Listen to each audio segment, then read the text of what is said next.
Et la répétition est une figure de style. Dans les figures de style, vous avez vu qu'il peut y avoir une répétition dans des intervalles, n'est-ce pas, plus ou moins d'un long texte ou rapproché, etc. Il y a déjà une répétition. Je mets cette deuxième illustration. Vous avez là la répétition. La répétition abusive, on va le dire ici, abusive du verbe avoir. Voilà. La répétition abusive du verbe avoir. 2 points. Par exemple, cette répétition abusive a un sens. Pourquoi tout est j'aurai, moi j'aurai, ma femme aura, j'aurai. Tout est avoir. Comme s'il suffit de vouloir avoir pour pouvoir atteindre le bonheur. Tu auras une villa 4 façades. Comment? Voilà. Je veux juste un salaire de cadre. Et avec ce salaire de cadre, il veut un coupé, c'est-à-dire une coupe 4x4. Un véhicule 4x4, une villa 4 façades, un vélo, un potager, un jardin, une grande maison, etc. La répétition abusive là n'est pas faite pour rien. On a mis 2 points. Ça montre quoi, n'est-ce pas? Désir.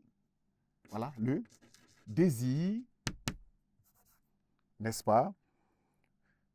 Désir de possession ou de posséder.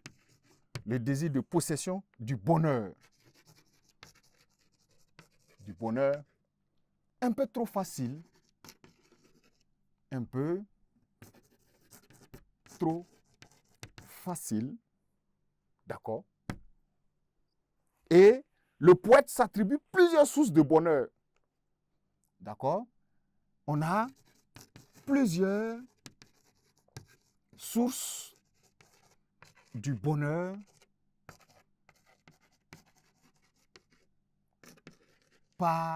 et ça se vérifie par quoi? Par les compléments du verbe avoir. Par les compléments du verbe avoir. La preuve, tu as fixé ta figure de style sur quoi? La répétition abusive du verbe avoir. Donc, je souligne avec, voilà, le deuxième outil d'analyse. Et lorsque le correcteur prend, vous avez dit répétition abusive, vous n'allez pas surcharger vos commentaires, il va le trouver partout.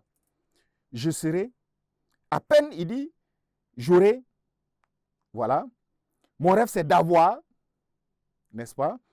Et il vous dit encore, j'aurai une femme, j'aurai des enfants tout pleins, je veux juste, j'ai besoin d'un potager. Vous voyez, tous les éléments qui viennent après le verbe avoir sont des éléments de bonheur. Vélo, potager, villa 4 façades, coupe 4x4, piscine, avoir une piscine, un grand dressing, etc. Tous les compléments du verbe avoir sont des éléments qui donnent du bonheur à quelqu'un. Mais lui, il les obtient tout court, pas je les veux.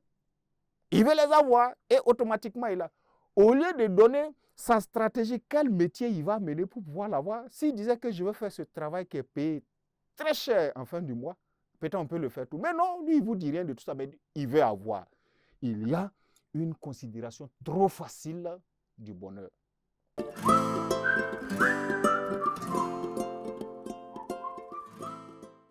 Et cette considération trop facile du bonheur n'est rien d'autre que, vous l'aurez compris, une banalisation du bonheur. Vous voyez comment est-ce que le commentaire composé fonctionne. Le décortiquage est en réalité au bas. Et il monte au fur et à mesure.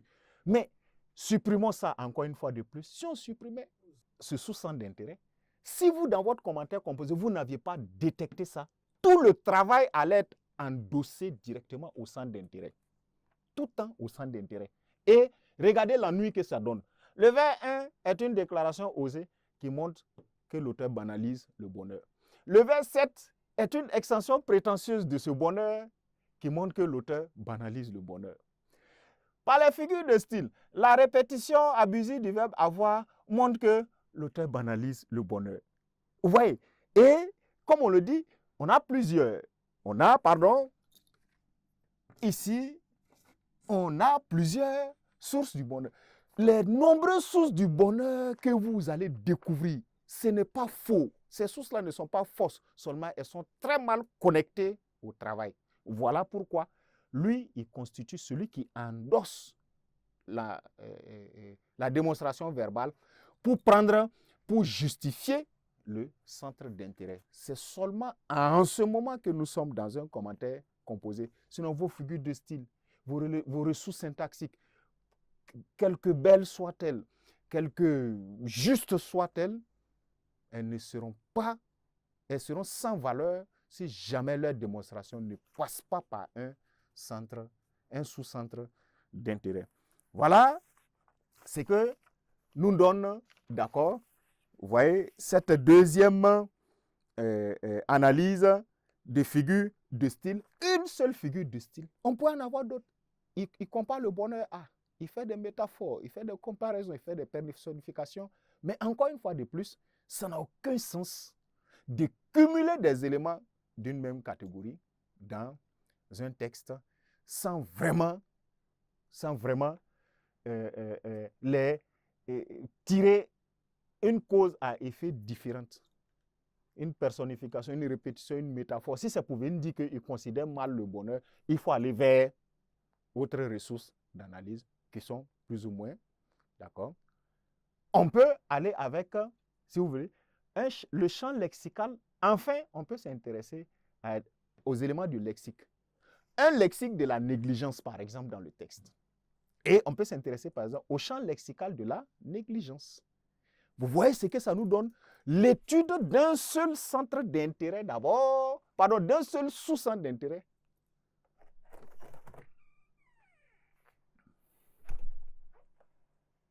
Donc, ouais, l'étude d'un seul sous-centre d'intérêt d'abord, jusqu'à où il nous amène.